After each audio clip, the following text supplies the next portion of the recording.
नमस्कार, स्वागत है आपका न्यूज इंडिया में। मैं हूं आपके साथ उमंग माथुर। आपको बता दें कि पश्चिम बंगाल में चक्रवाती तूफान अम्फान की वजह से भीषण तबाही मची और यहां पिछले 283 साल में आया ये सबसे भयानक तूफान था। इसी बीच प्रधानमंत्री नरेंद्र मोदी अम्फान प्रभावित इलाके के दौरे पर हैं।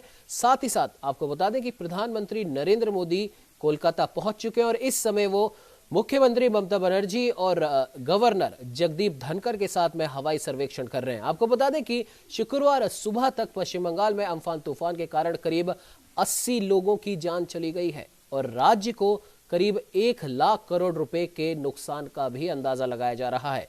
कोरोना वायरस के इस संकट के बीच में प्रधानमंत्री नरेंद्र मोदी पूरे 83 दिनों के बाद पहली बार राजधानी दिल्ली से बाहर किसी राज्य के दौरे पर निकले हैं। गौरतलब है कि देश में कोरोना संक्रमण के फैलने की रफ्तार पर रोक लगाने के लिए देशव्यापी लॉकडाउन 25 मार्च को लागू किया गया था और इस समय लॉकडाउन का चौथा चरण चल रहा है। प्रधानमंत्री मोदी ने उसके बाद कई कार्यक्रमों में शिरकत तो की, लेकिन वो राजधानी दिल्ली से बाहर नहीं निकले।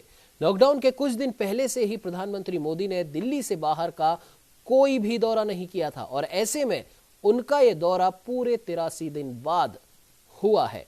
साथ ही साथ आपको बता दें कि प्रधानमंत्री नरेंद्र मोदी पश्चिम बंगाल के दौरे के बाद में रुख करेंगे ओडिशा की ओर। वहां पर भी वो अम्फान तूफान के कारण हुई जो बर्बादी है उसका हवाई सर्वेक्षण करेंगे और क्या कुछ सहायता दोनों राज्यों को देनी है उसके ऊपर एक बैठक भी होनी है। आपको बता दें कि इस समय प्रधानमंत्री नरेंद्र मोदी पश्चिम बंगाल और ओडिशा के दौरे पर हैं। अपने इस दौरे की शुरुआत उन्होंने पश्चिम बंगाल से की, जहां एयरपोर्ट पर ममता बनर्जी भी आई थी और अभी दोनों एक ही हेलीकॉप्टर में बैठे हैं। साथ में गवर्नर जगदीप धनखड़ भी उनके साथ है। तो इस खबर पर बात करने के लिए हमारे साथ state head doctor Chandrasen Verma जुड़े हैं। चंद्रसेन जी, जिस प्रकार से लगभग 83 दिनों के बाद में प्रधानमंत्री नरेंद्र मोदी राजधानी दिल्ली से बाहर निकले और ये दौरा इसलिए भी महत्वपूर्ण हो जाता है क्योंकि अम्फान तूफान के कारण पश्चिम बंगाल और ओडिशा में भयंकर तबाही मची है और पश्चिम बंगाल दौरे के लिए खुद ममता बनर्जी ने प्रधानमंत्री नरेंद्र मोदी से रिक्वेस्ट करी थी कि आप एक बार आप खुद आइए और यहाँ का हवाई सर्वेक्षण करके इस तबाही का जायजा लीजिए और राज्य को क्या कुछ अब इससे निपटने के लिए आर्थिक मदद देनी है या कुछ और भी जो सहायता करनी है उसको लेकर अब थोड़ी ही देर बाद वहां पर बैठक भी होनी है। क्या कुछ कहना चाहेंगे चंद्रसेन जी? पश्चिम बंगाल में अम्फान तूफान में लगभग 80 लोगों को मौत हो गई है और भयानक मंजर देखने को मिला है जी। इसलिए सीएम ममता बनर्जी ने पीएम से बंगाल आने की अपील की थी, जिसके बाद पीएम ने पूरी मदद का भरोसा दिलाया था और अपना वादा पूरा करने के लिए आज वो पश्चिम बंगाल और उड़ीसा के दौरे पे हैं और एयरपोर्ट पे ममता बनर्जी के साथ वहां के गवर्नर ने भी उनका स्वागत किया है और कई कैबिनेट मिनिस्टर के साथ में वो रवाना हुए। हवाई सर्वेक्षण चल रहा है और ये भी बताया जा रहा है कि ये ऐसा तूफान 283 साल के बाद आया है, सबसे भयानक तूफान है और नरेंद्र मोदी ने ये वादा किया था ममता बनर्जी से और अपना वादा पूरा करने के लिए वो पहुंचे हैं वहां पर और एक ही हेलीकॉप्टर से इन्होंने हवाई सर्वेक्षण के लिए रवाना हो गए हैं। उनके साथ में गवर्नर जगदीप धनखड़ और कई केंद्रीय मंत्री भी उनके टूर में उनके साथ में हैं जी। और मैं आपको बता दूं कि इसके बाद यहाँ पर ये बैठक होगी कई वहां के आला अधिकारियों के साथ, इसमें कलकत्ता के भी अधिकारी होंगे और आपदा प्रबंधन के भी लोग होंगे और किस तरीके से इस नुकसान की भरपाई की जाए और किस तरीके से सामान्य जीवन दोबारा पश्चिम बंगाल में शुरू की जाए, इस पर बात होगी। जी बिल्कुल चंद्रसेन जी, और दूसरी सबसे बड़ी बात यहाँ पर देखने वाली ये है कि एक तो पूरा विश्व कोरोना संकट से जूझ रहा है और भारत भी इससे अछूता नहीं है। हालांकि भारत में स्वास्थ्य मंत्री और सरकार के कारण किसी हद तक हम इस पर ये मान सकते हैं और देशों के मुकाबले में थोड़ी सी हम रोक लगा पाए हैं और शायद इसीलिए हम 11वें स्थान पर हैं कोरोना संक्रमण से मुकाबले के चलते। ऐसे में एक के बाद एक मुसीबतें भारत पर भी आई और कई अन्य राज्यों में भी आई हैं। इस समय मई का महीना चल रहा है, सभी जगह लगभग अब लू चलनी भी शुरू हो गई और ऐसे में अम्फान तूफान का आना और पश्चिम बंगाल और उड़ीसा में भयंकर तबाही मचाना। क्या लगता है आपको कि अगर हम आम जनता की बात करें तो आम जनता तो पहले से ही त्रस्त है, अब इस तूफान के कारण और ज्यादा त्रस्त हो गई? चंद्रसेन जी, प्रधानमंत्री ने निकलने से पहले एक ट्वीट किया था, उसमें उन्होंने कहा था कि मैंने चक्रवाती तूफान अम्फान के कारण पश्चिम बंगाल में नुकसान के दृश्य को देखा है। यह एक चुनौतीपूर्ण समय है। पूरा देश पश्चिम बंगाल के साथ एकजुट होकर खड़ा है। राज्य के लोगों के कल्याण के लिए मैं प्रार्थना कर रहा हूं और स्थिति सामान्य करने के लिए प्रयास जारी है। उन्होंने ये भी कहा कि शीर्ष अधिकारी स्थिति पर बहुत करीब से नजर रखे हुए हैं और पश्चिम बंगाल सरकार के साथ समन्वय के साथ हम काम कर रहे हैं। प्रभावित लोगों की मदद करने में कोई भी कसर नहीं छोड़ी जाएगी।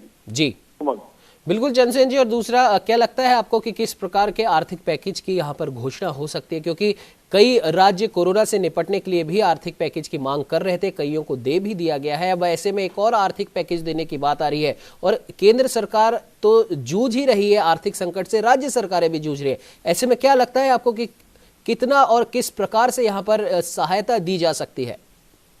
उमंग जी, जो अधिकारियों की बैठक हो रही है और प्रधानमंत्री ने खुद उसका सर्वेक्षण किया है और तो इससे ये लगता है कि इस बैठक के बाद कुछ इस तरह की पैकेज की घोषणा हो सकती है, क्योंकि पहले से ही कोरोना महामारी का संकट पश्चिम बंगाल पर गुजर रहा था और सामान्य जनजीवन अस्त व्यस्त था। उसके बाद इस तरह का जो तूफान आया है, ये बहुत कहर लेके आया है कि एक और संकट में लोगों को डाल दिया है। लोगों के पास पहले से समस्याएं थी और इस बार देखा जाए तो इस तूफान ने और समस्याएं खड़ी कर दी है। जीवन यापन कैसे होगा, कैसे रोजगार आगे बढ़ेंगे, ये एक प्रश्न चिन्ह है। इसीलिए प्रधानमंत्री ने अपना दौरा बनाया है और काफी लंबे समय के बाद वो किसी राज्य के दौरे पर हैं और अपनी पूरी टीम के साथ में, और जाने से पहले ही उन्होंने आश्वस्त किया था कि पूरी तरीके से मदद की जाएगी। केंद्र सरकार यथासंभव जो भी होगी वो मदद करेगी। उमंग जी बिल्कुल चंद्रसेन जी, इस खबर पे आप आए उसके लिए आपका बहुत बहुत धन्यवाद। बढ़ते हैं अगली खबर की ओर, जहां पर आपको हम बता दें कि पहले हम आपको इस प्रधानमंत्री नरेंद्र मोदी के दौरे की थोड़ी जानकारी दे देते हैं। जो दर्शक अभी अभी जुड़े हैं हम उनको बता दें कि प्रधानमंत्री नरेंद्र मोदी पश्चिम बंगाल की मुख्यमंत्री ममता बनर्जी और गवर्नर जगदीप धनखड़ के साथ में इस समय पश्चिम बंगाल के अम्फान प्रभावित इलाकों का दौरा कर रहे हैं। खैर, बढ़ते हैं अगली खबर की ओर, जहां कोरोना के कारण आए आर्थिक संकट को दूर करने की कोशिश की जा रही है। रिजर्व बैंक ऑफ इंडिया ने शुक्रवार को रेपो रेट में 40 बेसिस पॉइंट कटौती का ऐलान किया और अब रेपो रेट को 4.40% से घटाकर 4% कर दिया गया है। हालांकि रिवर्स रेपो रेट में कोई बदलाव नहीं किया गया है। आरबीआई गवर्नर शक्तिकांत दास ने शुक्रवार को एक प्रेस वार्ता में यह कहा कि एमपीसी ने रेपो रेट में 0.4% की कटौती का ऐलान किया और अब रेपो रेट को 4% कर दिया गया है। इसका असर आपकी ईएमआई पर हो सकता है, आपकी ईएमआई कम भी हो सकती है। वहीं इसके साथ ही आरबीआई गवर्नर शक्तिकांत दास ने कहा कि कोरोना संकट और लॉकडाउन की वजह से लगभग 6 बड़े प्रदेशों में औद्योगिक उत्पादन ठप हुआ है। बिजली और पेट्रोलियम की खपत में भी कमी दर्ज की गई है। मार्च में सीमेंट उत्पादन 19% तक लुढ़क गया और देश में निवेश को लेकर काफी कमी देखी गई। आरबीआई गवर्नर ने कहा कि कोरोना की वजह से अर्थव्यवस्था को भी एक बड़ा नुकसान हुआ है और अब अर्थव्यवस्था को पटरी पर लाने के लिए तमाम उपाय किए जा रहे हैं। महंगाई दर के काबू में रहने की उम्मीद है। मॉनसून के सामान्य रहने का भी उन्होंने एक अनुमान जताया।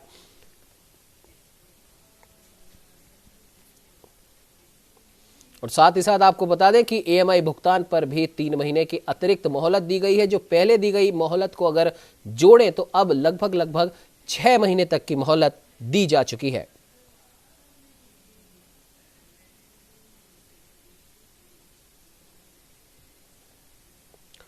तो इस खबर पर बात करने के लिए हमारे साथ state head doctor Chandrasen Verma जुड़ चुके हैं। चंद्रसेन जी, जिस प्रकार से एक बार फिर रेपो रेट में 0.4% की कटौती की गई है और ईएमआई में एक बार फिर 3 महीने की छूट दी गई है, तो पहले की और अभी की छूट मिलाकर ये लगभग 6 महीने की छूट हो जाती है।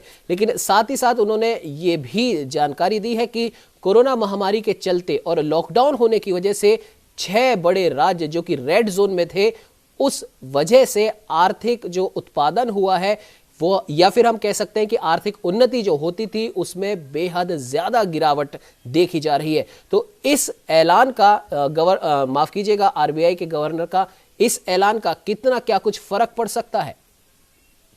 कोरोना संकट के बीच में रिजर्व बैंक ऑफ इंडिया के गवर्नर शक्तिकांत दास ने कई ऐलान किए हैं जी। उसमें सबसे बड़ा फायदा जो होगा मिडिल क्लास के लोगों से जिन्होंने अपने मकान लिए हैं और वो ईएमआई के लिए संकट का दौर है। कारण ये है कि उनकी तनख्वाहें, किसी की तनख्वाहें नहीं आ रही हैं। कुछ लोग ऐसे हैं जिनके जो रोजगार के साधन बंद हो गए, उनके लिए सबसे पहले था कि अपना आसियाना, अपनी छत बचाने का। जी। तो रिजर्व बैंक की ओर से बहुत बड़ी राहत का ये ऐलान किया गया कि EMI के लिए आपको इतनी छूट मिली है। और जैसा कि सुबह से इस बात का अंदाजा लगाया जा रहा था कि इसमें कई बड़े ऐलान होंगे, तो रेपो रेट जो रेट है इनका, रेपो रेट वो 0.40 से घटाकर 4% कर दिया गया है। और रेपो रेट में 3.75% को घटाकर 3.35% कर दिया गया था। और एक ऐसे समय में ऐलान किया गया है जिस समय आम जनता को इसकी बहुत ज्यादा जरूरत थी। और उन्होंने साफ साफ ये कहा कि महंगाई का दर अभी 4% से नीचे जाने की और संभावना है, और ये संकट का दौर है, और निश्चित रूप से हम इन संकटों से उभरेंगे। उमंग जी बिल्कुल चंद्रसेन जी, लेकिन यहाँ पर एक बात गौर करने वाली ये है कि भले ही RBI ने या वित्त मंत्रालय ने 3 महीने और अब और 3 महीने बढ़ाकर EMI में तो छूट दे दी है, लेकिन अगर हम ध्यान से देखें तो EMI में छूट के अलावा ब्याज जो दरें हैं, जो ब्याज जो बैंक वसूलता है EMI के ऊपर, उस ब्याज में कोई छूट नहीं दी गई है। यानी कि अगर किसी व्यक्ति ने 3 महीने तक EMI नहीं दी है, लेकिन ब्याज तो वो बराबर दे रहा है। और अगर हम ध्यान से इस चीज पे अगर गौर करें तो ब्याज हमेशा EMI से ज्यादा ही होता है। तो क्या आपको नहीं लगता कि EMI में छूट देने की बजाय अगर ब्याज दरों में छूट दी जाती तो ज्यादा राहत मिल सकती थी? जी बिल्कुल, जैसा कि आप जानते हैं कि जब भी कोई हम लोन लेते हैं होम लोन, तो सबसे पहले हमारा इंटरेस्ट कटता है, प्रिंसिपल अमाउंट हमेशा बाद में कटता है। जी। ये उम्मीद की जा रही थी कि EMI में जो इंटरेस्ट देना पड़ रहा है वो आम जनता को उसके राहत का कुछ ऐलान होगा, लेकिन ऐसा नहीं हुआ। लेकिन जो EMI की छूट मिली जमा करने की, वो बहुत बड़े राहत की बात है। और इसके अलावा पेट्रोलियम, बिजली के उत्पादन की खपत में कमी में दर्ज की गई है। मार्च में इंडस्ट्रियल प्रोडक्शन में 17% की कमी दर्ज की गई थी, और मैन्युफैक्चरिंग में 21% की गिरावट आई थी। और ये सब अगर चीजें देखी जाए तो कुल मिलाकर के एक ऐसे समय में ऐसे राहत पैकेज का ऐलान है, एक ऐसी छूट दी गई है जो आम जनता को प्रभावित करेगी। और काफी ज्यादा इससे जो आम जनता है, जो अपने घरों को लेकर EMI पे थी, लोगों की किस्तें थी, तमाम तरह के लोन लोग लेकर के बैठे हुए हैं, उनको इस बात की राहत मिलेगी। उमंग बिल्कुल चंद्रसेन जी, लेकिन मैं वापस मेरे पुराने प्रश्न पर ही आऊंगा कि EMI में तो राहत मिल गई है, लेकिन ब्याज दरों में कोई राहत नहीं मिली। और इस समय कोरोना लॉकडाउन के चलते कई उद्योग धंधे ठप पड़े हैं, कई लोग उस वजह से बेरोजगारी की कगार पर आ गए, और कई बड़ी कंपनीज ने अपने अपने ऑफिसेज में बड़े तौर पर छटनी भी की है। तो ऐसे में जब किसी भी इंसान के पास में आमदनी का कोई साधन नहीं है, और ठीक है EMI वो नहीं दे पा रहा, लेकिन ब्याज तो वो बराबर दे रहा है। जैसे अगर मान लीजिए किसी महीने उसका 4,000 का ब्याज है EMI पे, और वो किसी भी वजह से कोरोना महामारी के चलते इनकम क्योंकि उसकी नहीं है, 1 महीने भी अगर वो ब्याज नहीं दे पाता है, तो ये ब्याज अगले महीने बढ़ के, क्योंकि चक्रवर्ती ब्याज लगता है, अगले महीने बढ़ के ये 12 या 14,000 तक पहुंच जाता है। तो ऐसे में क्या आपको नहीं लगता कि ब्याज दरों में, क्यों वही प्रश्न मैं चंद्रसेन जी दोहरा रहा हूं, क्योंकि कई लोगों ने हमसे इस बारे में बात भी की है कि EMI में राहत देना कुछ बहुत बड़ी बात नहीं है। अगर राहत देनी थी, माफ करना ही था, तो ब्याज दरों में राहत दी जाती है, छूट दी जाती है, उसे माफ किया जाता, तब असली राहत मिलती। जी बिल्कुल उमंग, आपका प्रश्न बिल्कुल सही है कि लोगों को उम्मीद थी कि जो ब्याज दर बढ़े हुए हैं, जो रेट ऑफ इंटरेस्ट बढ़ा हुआ है, उसमें कुछ राहत मिलेगी, उसके परसेंटेज कुछ कम होंगे हाउस लोन के। लेकिन इस तरीके की कोई भी बात उन्होंने RBI के गवर्नर ने अपने प्रेस कॉन्फ्रेंस में नहीं कही है। हालांकि लोगों को उम्मीद थी इस बात की कि कुछ ब्याज की दरों में कुछ कटौती जरूर होगी। जी बिल्कुल चंद्रसेन जी, आपने सही कहा, लोगों को राहत तो जरूर थी, लेकिन RBI गवर्नर का एक बार फिर से आना, प्रेस वार्ता करना और रेपो रेट में कटौती करना, ठीक है कई उद्योग धंधों के हिसाब से या बड़े उद्योगपतियों के हिसाब से ये चीज सही हो सकती है, लेकिन अगर आम आदमी की बात करें तो उसे तो लगता है कि निराशा ही हाथ लगी है। फिलहाल आप हमारे साथ इस खबर पर आए, उसके लिए आपका बहुत बहुत धन्यवाद। बढ़ते हैं अगली खबर की ओर, जहां उत्तर प्रदेश में कांग्रेस और योगी सरकार के बीच बस पॉलिटिक्स ठंडी पड़नी शुरू ही हुई थी कि राजस्थान सरकार ने उत्तर प्रदेश सरकार को बसों का बिल थमाकर इसे फिर से तूल दे दिया। आपको बता दें कि 36 लाख के इस बिल पर अब सियासत तेज होने लगी है। खास बात यह है कि उत्तर प्रदेश के पूर्व मुख्यमंत्री और बहुजन समाज पार्टी की मुखिया मायावती भी अब खुलकर बीजेपी के समर्थन में उतर चुकी हैं, या फिर हम कह सकते हैं कि योगी सरकार के समर्थन में। मायावती ने ट्वीट करके कांग्रेस को जमकर खरी खोटी भी सुनाई है। मायावती ने राजस्थान पर या फिर राजस्थान सरकार पर घिनौनी राजनीति करने का आरोप लगाया। उन्होंने ट्वीट किया कि राजस्थान की कांग्रेसी सरकार द्वारा कोटा से करीब 12,000 युवक युवतियों को वापस उनके घर भेजने पर हुए खर्चे के रूप में उत्तर प्रदेश सरकार से 36,36,000 रुपए और देने की जो मांग की है वो उसकी कंगाली और अमानवीयता को प्रदर्शित करता है। दो पड़ोसी राज्यों के बीच में ऐसी घिनौनी राजनीति अति दुखदाई है। और इतना ही नहीं, मायावती ने दूसरा ट्वीट करके कांग्रेस के कृत्य को अमानवीय करार दिया। उन्होंने लिखा कि कांग्रेसी राजस्थानी सरकार एक तरफ कोटा से उत्तर प्रदेश के छात्रों को अपनी कुछ बसों से वापस भेजने के लिए मनमाना किराया वसूल कर रही है, तो दूसरी तरफ अब प्रवासी मजदूरों को उत्तर प्रदेश में उनके घर भेजने के लिए बसों की बात करके जो राजनीतिक खेल कर रही है, ये कितना उचित है और कितना अमानवीय है।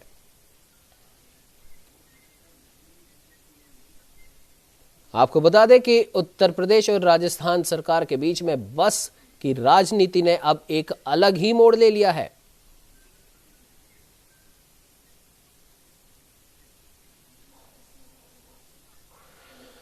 तो वहीं इस पर बात करने के लिए हमारे साथ हमारे संवाददाता मनीष मिश्रा फोन लाइन पे मौजूद है। मनीष, जिस प्रकार से अब मायावती जी ने भी अब ट्वीट कर राजस्थान सरकार को आड़े हाथों लिया है, और बात सही भी है, अगर देखा जाए तो उत्तर प्रदेश सरकार ने राजस्थान में फंसे जो बच्चे थे, जो कोचिंग के लिए वहां आते हैं, उनके लिए कई बड़ी संख्या में बसें चलाई थी, लेकिन फिर भी कुछ बसें वहां पर कम पड़ गई थी और राजस्थान सरकार से मदद मांगी गई।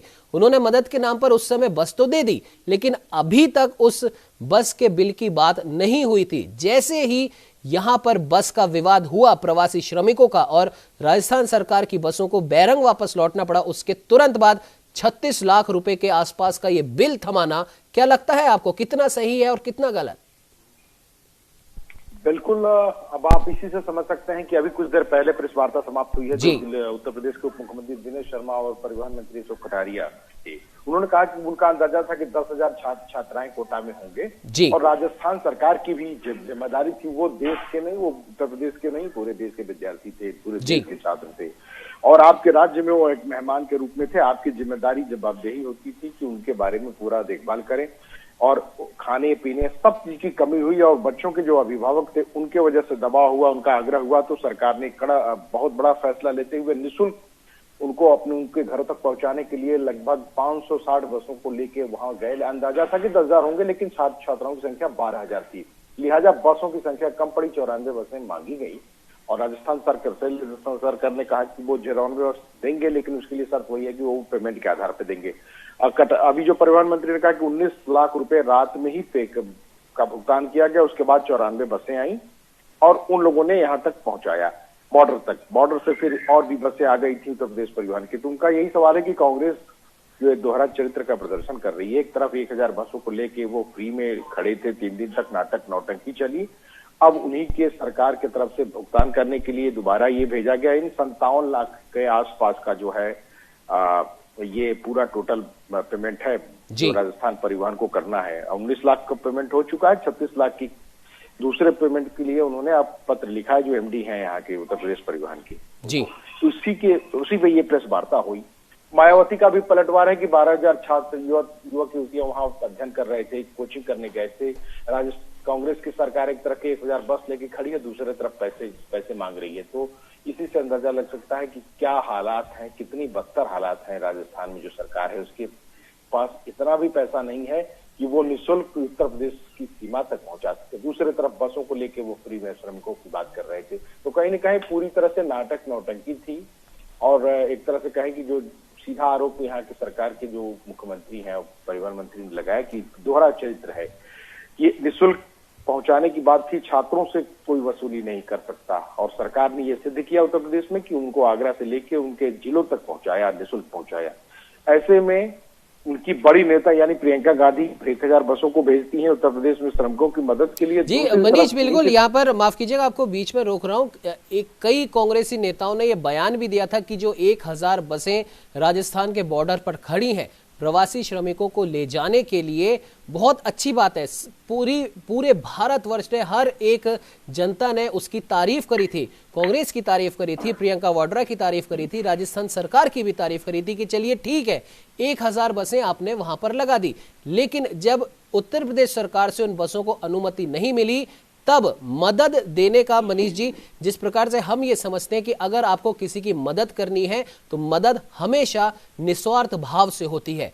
मदद में जहां पर पैसों का लेन देन आ जाता है तब वो मदद नहीं कहलाती, वो आपका फायदे नुकसान की बात वहां पर हो जाती है। तो आपको कुछ ना कुछ फायदा था और जाहिर सी बात है फायदा इस समय सिर्फ और सिर्फ वोटों का फायदा हो सकता है या फिर जनता को गुमराह करने का फायदा हो सकता है उत्तर प्रदेश सरकार के खिलाफ में। और यही फायदा यहां पर शायद कांग्रेस ने देखा, प्रियंका वाड्रा ने देखा, राजस्थान सरकार ने देखा, वरना 1000 बसों का जो उन्होंने मूल्य जो बताया कि करीब 1 करोड़ रुपए हमारे खर्च हुए, 3 दिन तक बस वहां खड़ी रही। ग्राउंड रियलिटी मनीष, आप लोगों ने भी वहां पर जाके देखी, हमने भी जाके देखी, वहां पर 12 घंटे तक बस के जो ड्राइवर कंडक्टर गए थे उनको पानी तक नसीब नहीं हुआ।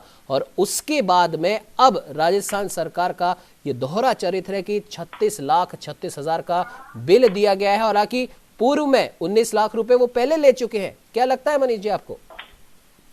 अब आप इसी से अंदाजी की एक्सपोज हो गए, पूरी कांग्रेस पार्टी जो है एक्सपोज हो गई और इसी एक्सपोज को करने के लिए ये प्रेस वार्ता हुई और पूरे देश में ये संदेश गया है कि जो एक तरफ प्रियंका गांधी ने सोशल मीडिया के जरिए पूरे देश को संबोधित करते हुए दोबारा अपील की थी कि आज अगर शाम तक बसें चली जाती हैं तो 92-62 हजार से ऊपर श्रमिक पहुंच गए होते। सरकार ने जानबूझ के फिटनेस का सर्टिफिकेट नहीं दिया, तमाम बहानेबाजी की, सारी चीजें की, अड़ंगा की। लेकिन अब एक सवाल है कि अभी कुछ देर पहले उमंग आपके राजस्थान के उप मुख्यमंत्री सचिन पायलट ने भी कुछ जो उत्तर प्रदेश से बसें गई थी छात्रों को लाने, उनके बारे में भी कुछ पेपर जारी किया और दिखाया है कि किस तरह की बसें उसमें फिट नहीं थी, फिर भी वो आने दिया गया और छात्र खुल गए। सवाल इस समय आरोप प्रत्यारोप का नहीं था। अगर आपको कोरोना जैसी महामारी से पूरा देश लड़ रहा है, ऐसे में अगर आपके पास इतना तो साधन था, इतना तो पैसा होना ही चाहिए, सारी निधियों को बंद कर दिया गया है, सारे फंड डाइवर्ट करके कोरोना से लड़ने की तरफ में सारी सरकारें लगी हुई हैं। उत्तर प्रदेश आबादी के हिसाब से बड़ा प्रदेश है और लिहाजा यहाँ जो भी चीजें हो रही हैं वो निःशुल्क हो रही हैं। आपको लगा भी होगा कि 12,000 छात्रों को उत्तर प्रदेश की सरकार ने उनके घरों तक निःशुल्क पहुंचाया है। वहीं 94 बसें अगर मांगी गई राजस्थान से, और इस आधार पे क्या मानवीय आधार नहीं होना चाहिए? राजस्थान सरकार की जिम्मेदारी नहीं थी कि वो कोटा में जो छात्र गए हैं उन छात्रों के उनके यहाँ एक तरह से वो मेहमान के रूप में है, उनकी तो दोहरी जिम्मेदारी थी। बिल्कुल मनीष जी, और सबसे बड़ी बात है कि एक तरफ तो आप 1 करोड़ रुपए खर्च करने की बात आप करते हैं कि हमारे 1 करोड़ रुपए लग चुके, 1000 बसें हमारी बॉर्डर पर खड़ी हैं, और दूसरी तरफ उन छात्रों के लिए जो बसें आपने लगाई वो भी पूरी नहीं लगाई। कुछ बसें आपने लगाई हैं, शायद 90 या 92 या हो सकता है 94 बसें आपने लगाई हैं। उसका एक तो आपने डीजल का पैसा मांगा, फिर आप 36,36,000 का बिल अलग से आप भेजते हैं, हालांकि उसका भी भुगतान उत्तर प्रदेश सरकार ने कर दिया है। और सबसे बड़ी बात यह है कि कोरोना महामारी के इस दौर में जहां कई भामाशाह, कई एनजीओस और कई लोग अपने अपने हिसाब से, अपनी आर्थिक स्थिति के हिसाब से तमाम राज्यों में सरकार की मदद कर रहे हैं, कोविड के फंड में पैसे डाल रहे हैं, और यह सूचना है कि लगभग 300 करोड़ रुपए राजस्थान सरकार के पास में कोविड फंड के भी आ चुके हैं। ऐसे में सिर्फ और सिर्फ राजनीति करने के लिए बसों के 36 लाख रुपए वसूलना कहां तक उचित है? बिल्कुल उचित नहीं है। और देखिए, जो मुख्यमंत्री की तरफ से भी ये बात कही गई थी, उन्होंने एक इंटरव्यू में ये बात कही थी कि आप खुद देख सकते हैं कि जहां उत्तर प्रदेश सरकार ने अपनी सभी निधियों को बंद करके केवल एकमात्र हमारा लक्ष्य पूरी प्राथमिकता के साथ कि हम कोरोना को कैसे रोकें, उसके प्रसार को रोकना है, तमाम जो इलाज हो सकते हैं, लोगों की मदद हो सकती है। अब 25.5 लाख से ऊपर यहाँ प्रवासी श्रमिक आने हैं, उनके देखभाल, रोजगार के बारे में हम सारी व्यवस्था में लगे हैं। ऐसे में प्रियंका गांधी जो ये आज सिद्ध हो गया कि ये पूरी तरह से राजनीति से प्रेरित था और कहीं न कहीं ये प्रवासी श्रमिकों के नाम पे राजनीति हो रही थी, और इसका लाभ लेने के लिए कांग्रेस पार्टी जो है पूरी तरह से ये 3 दिनों तक ये सारी ड्रामेबाजी हुई, जो बॉर्डर पर बसें आई। आपको बता दूं, जो उन्हीं के रोहित चौधरी राष्ट्रीय सचिव हैं, आपको याद होगा, उन्होंने खुद अपना वीडियो बना के बसों के पास खड़े होकर कहा था कि ये एक दिन का किराया, ये जो खड़ी बसें हैं, एक बस का 16,000 रुपए है, खड़ी बसों का 24 घंटे का। 3 दिन हो गए, 4 करोड़ से ऊपर भुगतान करना होगा अगर आज भी अनुमति नहीं मिलती है। अब आप बताइए कि 4 करोड़ रुपए अगर आप भुगतान कर सकते हो और 57 लाख रुपए आप उत्तर प्रदेश की सरकार से मांगते हो, और आपकी जो पार्टी की शीर्ष नेतृत्व है, राष्ट्रीय महासचिव प्रियंका गांधी, वो 1000 बसें लाकर उत्तर प्रदेश की सीमा पर खड़ा करती हैं कि इनको प्रवेश दीजिए, अनुमति दीजिए ताकि श्रमिकों की मदद हो सके। एक तरफ निःशुल्क के लिए आप प्रदर्शन करते हो, दिखाने के लिए देश के आम लोगों के बीच की देखिए हमारी तो मंशा है कि हम मदद करें, श्रमिकों की मदद करें बसों को भेज के, लेकिन दूसरी तरफ आप राजस्थान में जो छात्र उत्तर प्रदेश के थे उनके लिए आपने कहा कि आपको भुगतान करना होगा, और रात में जब भुगतान होने के बाद ही बसें उपलब्ध हुई। ये सीधा कहा है अभी परिवहन मंत्री ने कि जब हमने भुगतान कर दिया और रात में दफ्तर खोल के वो आरटीजीएस हुआ है, वो पूरा पत्र है, वो जो आरटीजीएस नंबर है, जब सरकार राजस्थान परिवहन जो विभाग है उसके खाते में पैसे ट्रांसफर हुए उसके बाद बसें आई हैं। तो आप इसी से अंदाज लगा सकते हैं। और लोग आज एक तरह से कांग्रेस की जो राजस्थान की सरकार है वो पूरी तरह एक्सपोज हुई है, कांग्रेस पार्टी एक्सपोज हुई है, और इसीलिए परिवहन मंत्री ने कहा कि इनका दोहरा चरित्र है जो सबके सामने आ गया। बिल्कुल मनीष जी, आपने सही कहा। और अब देखने वाली बात यह है कि ये बस की और बिलों की जो ये राजनीति अब क्या कुछ रुख अख्तियार करती है। फिलहाल आप हमारे साथ में जुड़े, उसके लिए आपका बहुत बहुत धन्यवाद। बढ़ते अगली खबर की ओर, जो उत्तर प्रदेश के मुख्यमंत्री योगी आदित्यनाथ को बम से उड़ाने की धमकी दी गई और यह धमकी पुलिस मुख्यालय के व्हाट्सएप नंबर पर भेजी गई। जिस नंबर से धमकी भरा मैसेज आया, पुलिस ने उस नंबर के आधार पर एफआईआर दर्ज कर ली है और इस मैसेज में योगी आदित्यनाथ को एक खास समुदाय का दुश्मन बताते हुए धमकी दी गई। उत्तर प्रदेश पुलिस के 112 मुख्यालय में गुरुवार देर रात लगभग 12:30 बजे एक व्हाट्सएप मैसेज आया और यह मैसेज यहां के सोशल मीडिया डेस्क के नंबर पर आया था। अधिकारियों ने मामले को गंभीरता से लेते हुए कार्रवाई भी की। पुलिस ने बताया कि धमकी मोबाइल नंबर से आई थी। पुलिस ने इस नंबर के आधार पर एफआईआर दर्ज कर ली है और अब रिकॉर्ड निकाला जा रहा है कि यह नंबर किसके नाम दर्ज है। अधिकारियों ने बताया कि गोमती नगर थाने में धारा 505(1), बी 506 और 507 के तहत केस दर्ज किया गया है। खास बात यह है कि इस मामले में जरा भी देरी नहीं की गई। मैसेज रात में 12:32 पर आया और थाने में महज 19 मिनट के अंदर 12:51 पर एफआईआर भी दर्ज करा दी गई।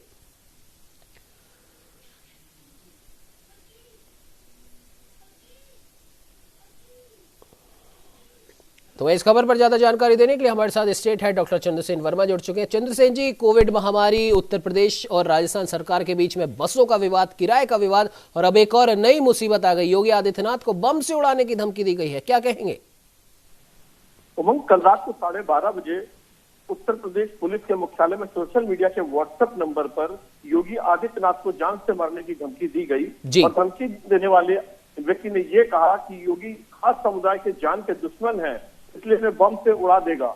और इस धमकी के ठीक 19 मिनट के बाद उस नंबर पे एफआईआर कर ली गई है और उसमें धाराएं लगाई गई हैं। धारा 506 है, 507 है, 505 है और लखनऊ के गोमती नगर थाने में ये मुकदमा दर्ज हुआ है। 12:32 में फोन आया था और 19 मिनट के अंदर 12:51 के अंदर एफआईआर दर्ज कर ली गई है और ये कहा जा रहा है कि जल्द ही वो व्यक्ति आरोपी गिरफ्तार होगा। अधिकारियों से मेरी बात हुई है तो उन्होंने कहा कि मामले में कोई ढील न देते हुए पुलिस ने एफआईआर दर्ज कर ली है और धमकी देने वाले आदमी की तलाश हो रही है, जल्द ही उसको गिरफ्तार कर लिया जाएगा। बिल्कुल चंद्रसेन जी, आपने सही कहा और तुरंत इस कार्रवाई में उत्तर प्रदेश पुलिस ने एफआईआर भी दर्ज कर ली और बहुत जल्द आशा है उस व्यक्ति को गिरफ्तार किया जाएगा और उससे पूछताछ भी होगी कि आखिर इतना क्या गुस्सा उसके अंदर भरा है जो वो इस प्रकार की धमकी दे रहा है। फिलहाल इस खबर पर तमाम जानकारी देने के लिए आपका बहुत बहुत धन्यवाद। इस बुलेटिन में फिलहाल इतना ही। आप बने रहिए हमारे साथ और देखते रहिए न्यूज़ इंडिया।